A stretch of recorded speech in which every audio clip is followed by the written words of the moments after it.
All right, so welcome everyone. We will continue that flight instruments course with the discussion of the different modes of the navigation display.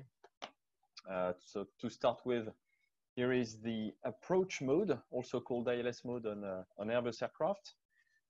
So that navigation display mode is shown below, as you can see. So the purpose of that mode is to show on the navigation display more or less the classic navigation HSI. All right.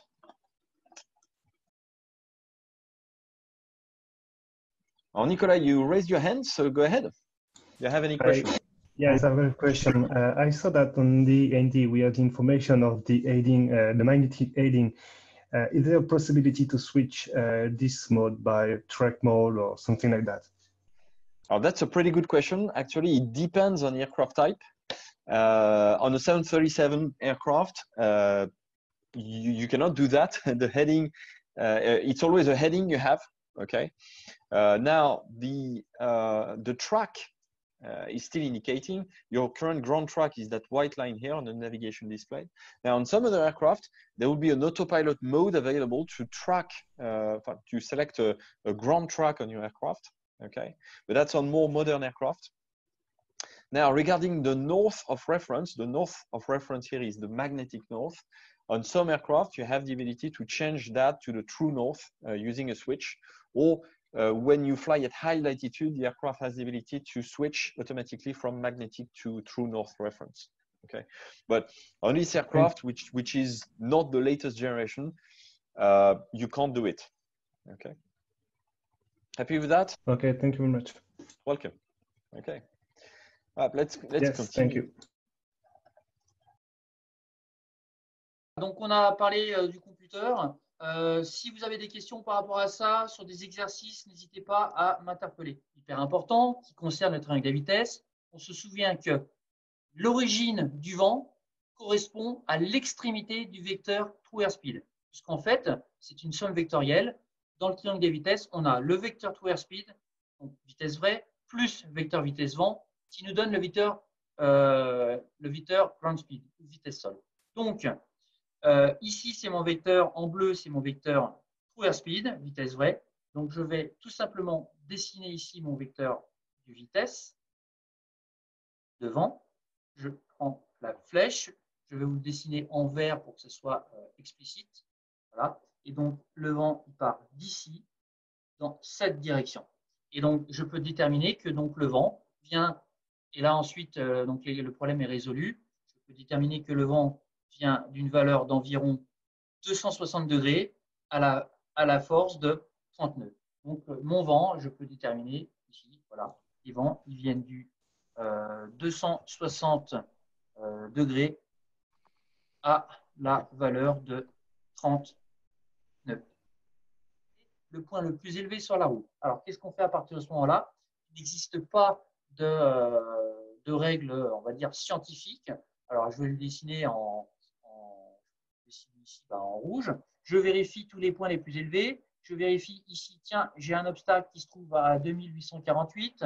Alors ensuite, je regarde ici. Ici, j'ai un obstacle à 2208. Ici, 2192. Ici, 2264. Bon, bah, finalement, je m'aperçois que l'obstacle le plus élevé, c'est celui qui se trouve ici. D'accord? Donc, à partir de ce moment-là, si moi, je décide tout simplement de voler, par exemple, à une altitude de 3000 pieds par rapport au sol, je sais que je m'affranchirai de tous les obstacles sur la route.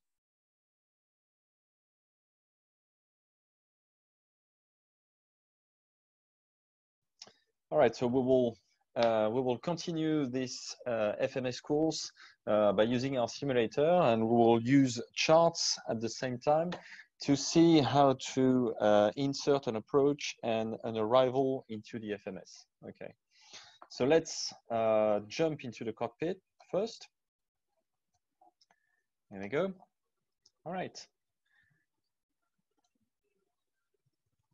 So in order to insert the arrival, here we're doing an example of an arrival into Tel Aviv. So we're going to use in the FMS, we have the FMS CDU here. We'll use the departure arrival key here. All right. we have the arrivals into Tel Aviv Ben Gurion, LLBG here, arrivals. So we'll select arrivals. And then we'll select from the left-hand side an approach, and from the right-hand side an approach, and from the left-hand side a star, which is the standard terminal arrival. Okay. Now here we have different runways. We can choose one. The approach here in use is ILS 12. So we're going to fly an ILS approach into runway 12. I will select that. And as soon as we do that, we see approach transitions that are shown here, BGN and Goded. Okay. So to see which transition we would like to choose, we'll take a look at the chart. So I'm going to switch to the charts. Here we go. All right, so now I need to show you the approaches. So here is ILS 12 into Tel Aviv Ben Gurion. And so the transitions we were seeing correspond to the initial approach fixes we can choose from.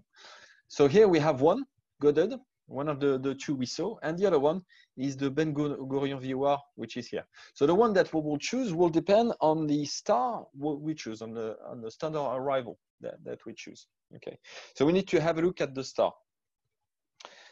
Today we're going a Goded 2 star, so it corresponds to that chart, which begins at that waypoint, Zuko, and ends at Goded here.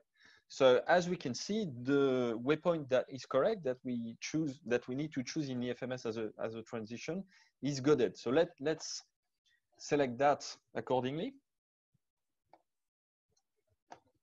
There we go. We go back to the FMS.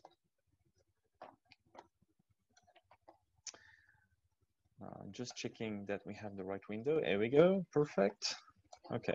So as we selected, we need to choose Goded here as a transition. All right. And we have chosen the Goded 2 arrival here. So we can execute all that to validate those modifications. There we go. And then we're going to switch the navigation display to plan mode to check that what we have inserted matches the charts. Okay, so going to the next page here, and we're looking